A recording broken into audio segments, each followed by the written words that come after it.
Bonjour à toutes et à tous. J'ai la grande joie d'être avec Marina Chelfaux aujourd'hui. Bonjour Marina. Bonjour Anne, comment vas-tu? Eh bien, ça va bien et j'ai hâte de t'accueillir en Bretagne, puisque toi, tu viens de Belgique et tu es aujourd'hui coach, fondatrice de Develop Leaders. Tu as un Mhm. parcours incroyable en entreprise. Raconte-moi déjà, quelle était la raison pour laquelle tu as été embauchée la première fois?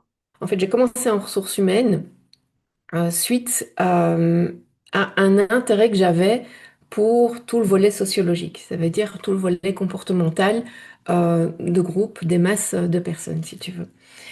Et c'était un service tout à fait particulier parce qu'en fait, il portait sur des études comportementales, sur des grands groupes de personnes, et on essayait, si tu veux, de prévoir les comportements et l'impact que ces comportements allaient avoir sur l'entreprise. Et donc, pour ce faire, ben, il y avait quand même trois grands volets de connaissances à avoir. Donc, un volet de connaissances concernant les ressources humaines, un autre volet de connaissances qui portait sur, bon, c'est un peu moins sexy, hein, du coup, sur l'informatique, puisqu'il y avait tellement de masse de données ben, que quelque part, on était obligé de le faire avec des codes, hein, tu vois, donc vraiment encoder, enfin plus qu'encoder, donc écrire des programmes, et puis un volet financier.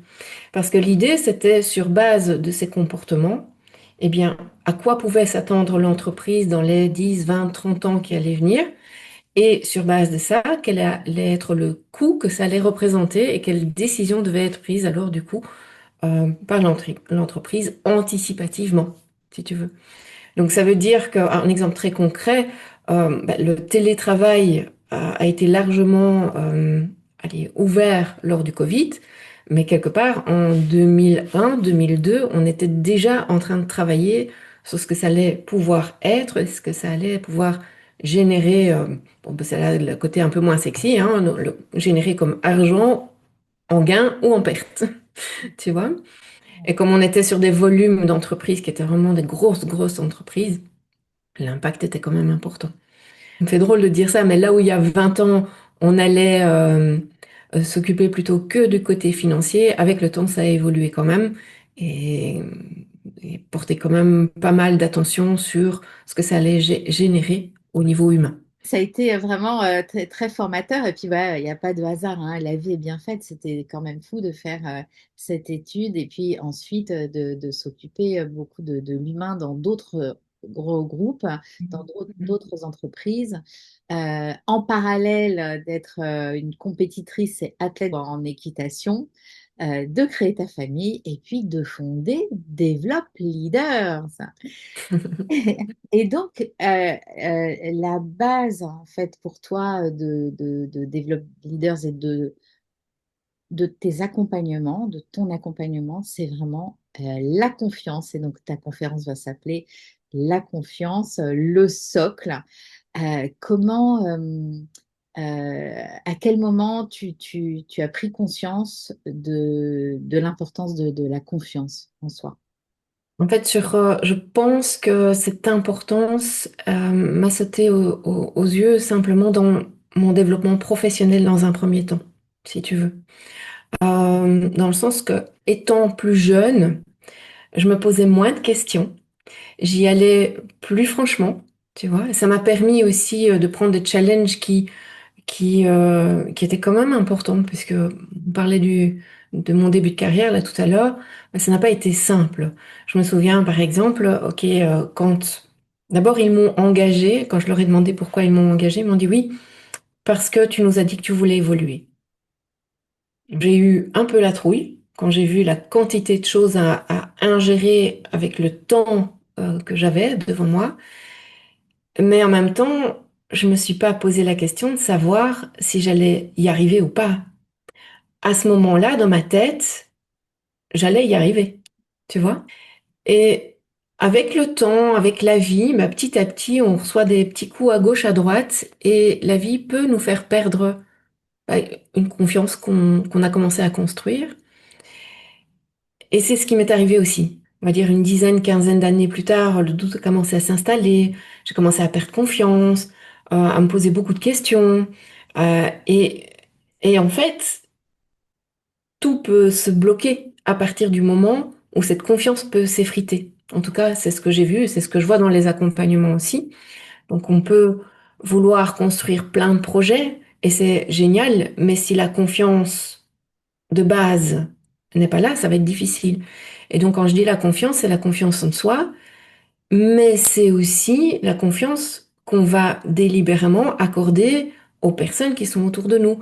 Est-ce qu'on va avoir plus ou moins facile à donner notre confiance et qu'est-ce qu'on fait aussi pour pouvoir, si tu veux, ben, être prudent également. Donc ça veut dire, si tu veux, une confiance lucide, pour moi, c'est une confiance qui est lucide par rapport à ce qu'on est en mesure de donner par rapport à soi-même, la connaissance qu'on a de soi, mais aussi cette lucidité par rapport à ce qui nous entoure, aux gens qui nous entourent. Bah, ok, dans quelle mesure est-ce que j'ai une confiance saine par rapport à l'entourage, si tu veux. Quand tous ces éléments de confiance, donc je ne vais pas parler que de confiance en soi, mais donc quand c'est une confiance à 360 degrés, si je peux l'appeler comme ça, est là, eh bien, on peut arriver à construire des projets même ambitieux, on peut mettre des partenariats en place, mais qui tiennent la route dans la durée, on arrive à construire un leadership où, ben, au final, on fédère les équipes, on fédère les gens autour de nous vers quelque chose ben, qui nous tient à cœur, mais qui en même temps parle aux autres. Tu vois, donc la collaboration se met en place. C'est contagieux, en fait, quelque part, hein. Pour moi, la confiance, c'est contagieux, mais c'est sûr que c'est un socle qui est vivant et qui n'est pas statique, hein. Donc, parfois, il y a des moments où on a plus ou moins confiance en soi, plus ou moins confiance en ce qui nous entoure, dans les événements aussi qui se passent autour de nous. Eh bien, le tout, c'est d'apprendre à pouvoir naviguer là-dedans, si tu veux. Se dire, OK, ben, je vais continuer à construire cette confiance pour continuer à construire un leadership qui va pouvoir être impactant autour de soi sans écraser les autres, parce que c'est pas le but, c'est pas grandir dans le leadership, c'est pas pour écraser l'autre, c'est plutôt pour construire quelque chose ensemble qui a du sens pour tout le monde, tu vois. C'est une matière qui me passionne, évidemment. Euh, je rattache ça à pas mal de choses aussi, dans le sens où tu sais que j'ai eu un accident qui a vraiment été majeur dans ma vie, qui m'a appris beaucoup de choses, mais qui m'a empêché de faire certaines choses aussi. Et vraiment, et donc, ça a été d'accepter cet accident. Et quand tu es physiquement diminué, par exemple, ben, avoir confiance dans le fait que tu vas pouvoir remarcher, reparler, puisque je ne savais plus parler, reparler, respirer sans machine, marcher, ben voilà. Donc, c'est pas si évident que ça peut paraître. Et d'un autre côté, encore une fois, plus jeune, je m'étais pas posé la question. Je me disais, ok, ben là, je suis toute cassée de partout, je vais juste remarcher. Tu vois, je vais juste reparler. Mais plus tard, à un moment donné, euh, niveau professionnel, j'ai quand même fait un gros burn-out. Là, par contre, j'ai perdu tout à fait confiance en ma capacité de pouvoir recréer des projets ambitieux. Donc aujourd'hui, tu accompagnes des personnes qui sont en stress, qui sont dans des peurs, qui ont vécu aussi des burn-out. Tu accompagnes des dirigeants et c'est souvent des cavaliers. Oui. Bon, ça s'est fait un peu. J'ai pas cherché à ce que ce soit spécifiquement des cavaliers, mais étant dans le milieu depuis que j'ai 4 ans en fait, hein, donc ça remonte à quand même pas mal d'années. Ben, les personnes qui gravitaient autour de moi et qui gravitent en fait toujours autour de moi sont des cavaliers. Et donc des cavaliers professionnels, mais aussi des cavaliers amateurs, mais qui ont des projets entrepreneuriaux ou simplement qui ont un métier en fait qui les amène à être en interaction avec les autres.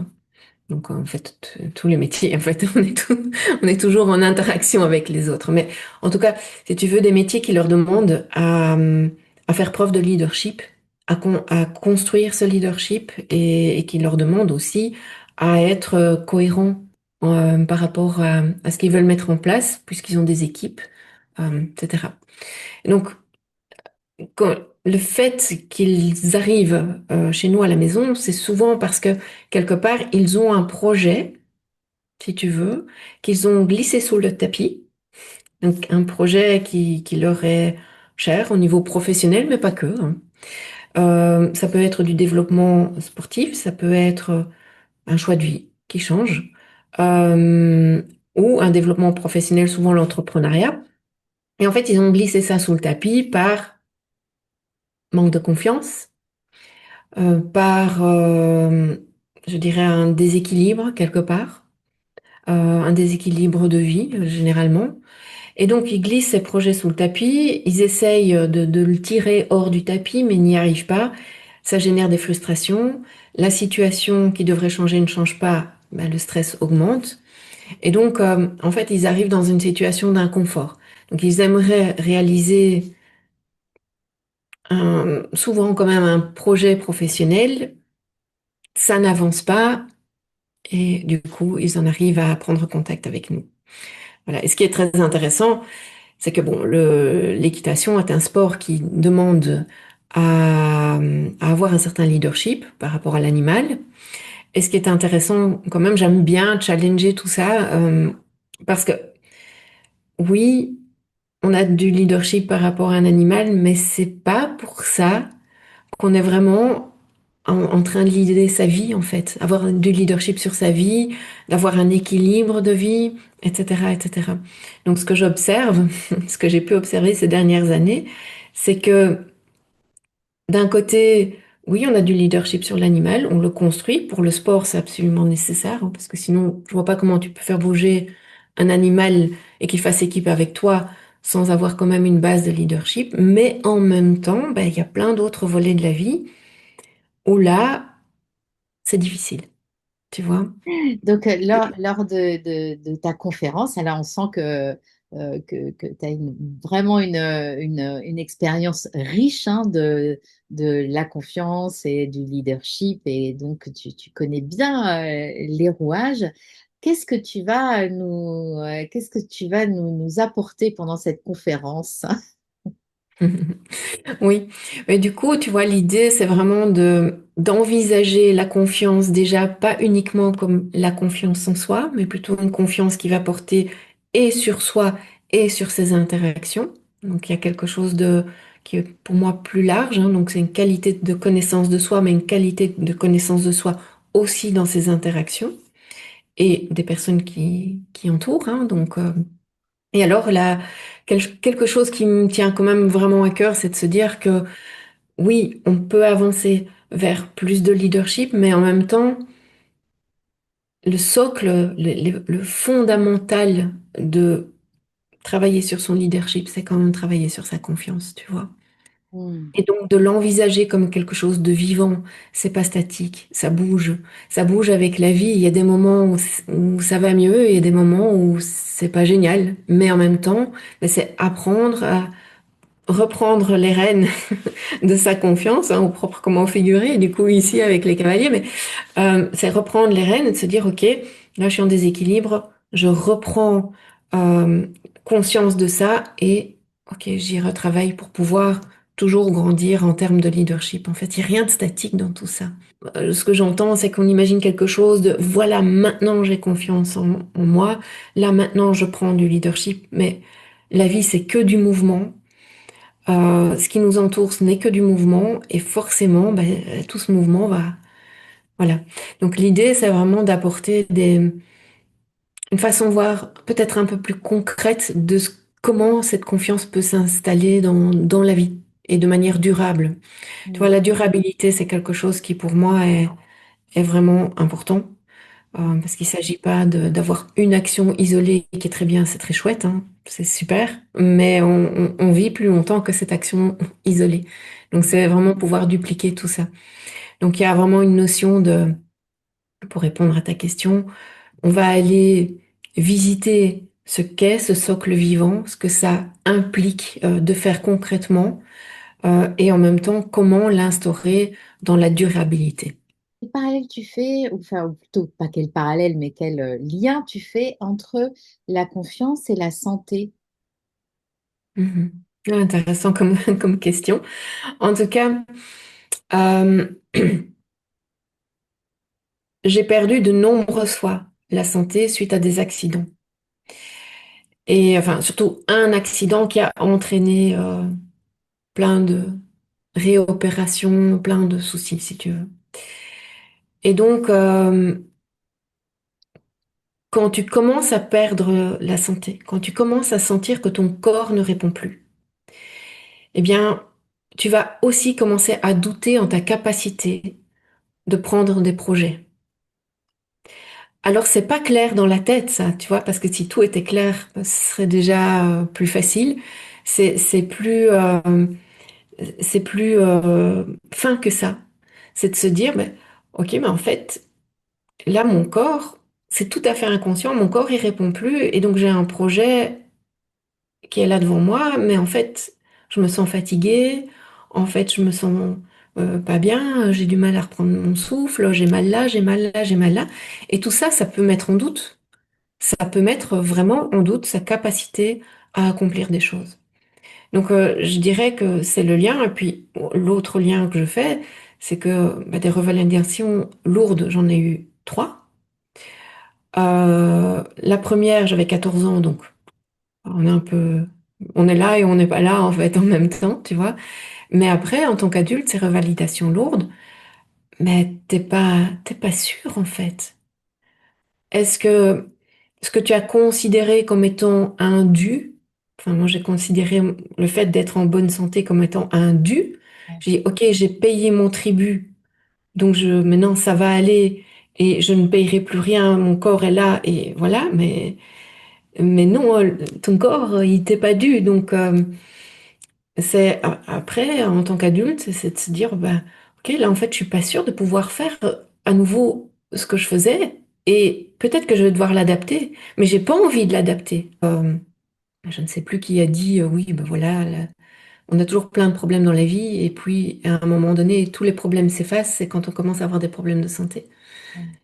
Donc, effectivement, c'est absolument fondamental pour moi, tu Hmm. vois. Et donc, santé physique, évidemment, santé mentale, évidemment. Ouais. Tu vois, j'ai presque envie de dire santé émotionnelle aussi, parce que bon, le cœur est quand même, l'émotion est quand même importante.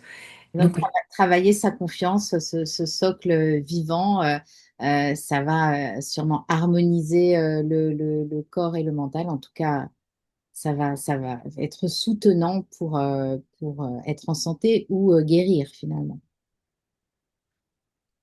La vie, c'est pas binaire.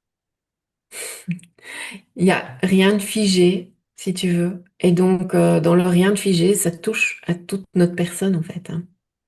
Du coup, construire ce leadership allez, dont on entend tout le temps parler, enfin, en tout cas, moi, c'est mon métier, donc j'en entends tout le temps parler, forcément. Mais si tu veux, bah, il y a plein de choses là-dedans. C'est juste un mot, le leadership. Mais il y a plein de choses. Pour que ça puisse fonctionner, il y a plein de choses. Et c'est pas grave qu'il y ait plein de choses. Tu vois, c'est pas grave, c'est de la découverte, c'est de la découverte de soi, de comment on fonctionne, de comment la nature fonctionne. Je trouve que la nature est très inspirante pour tout ça quand on revient vraiment à l'observation de ce que la nature peut nous donner, que ce soit un animal ou simplement la nature en tant que telle. Je pense que vraiment, si on pouvait tous arrêter d'imaginer le leadership, la confiance, la nature, nos interactions, etc., comme quelque chose de figé, je crois qu'on aura tous gagné quelque chose, tu vois. Merci beaucoup, Marina. Eh ben, j'ai hâte que tu sois là, que tu traverses la France pour venir jusqu'à nous à Vannes les 7 et 8 février. Merci à tous de nous avoir écoutés. Donc, si vous n'avez pas encore pris vos places, allez-y. Le lien est juste en dessous de la vidéo. Et puis, ben, on vous dit à bientôt et on vous souhaite une belle journée, n'est-ce pas, Marina? Oui, évidemment, passez une bonne journée, profitez de chaque moment. Voilà. Ben, au revoir, Marina. À bientôt. Salut Anne!